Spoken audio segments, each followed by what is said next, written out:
কারণ সমস্ত ইবাদাতের সমাহার এই দশকের মধ্যে আছে। ইসলামের যে মৌলিক ইবাদতগুলো আছে প্রায় সব মেইন সব ইবাদতগুলোর সমাহার এই দশকে আপনি খুঁজে পাবেন, এমনকি রমজানেও পাবেন না সব।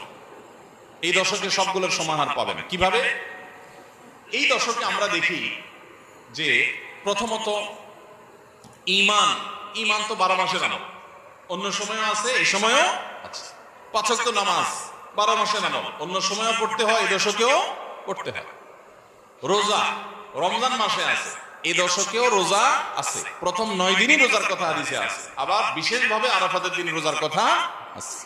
তাহলে ইসলামের তৃতীয় রকম রোজা। রোজা অবশ্য হজ হলো তৃতীয়, যাকাত হলো তৃতীয় রকম। যাকাত অন্য সময় দেওয়া যায়, এই সময়ও দেওয়া যায়, তাহলে যাকাত আদায়যোগ্য সময় এটা।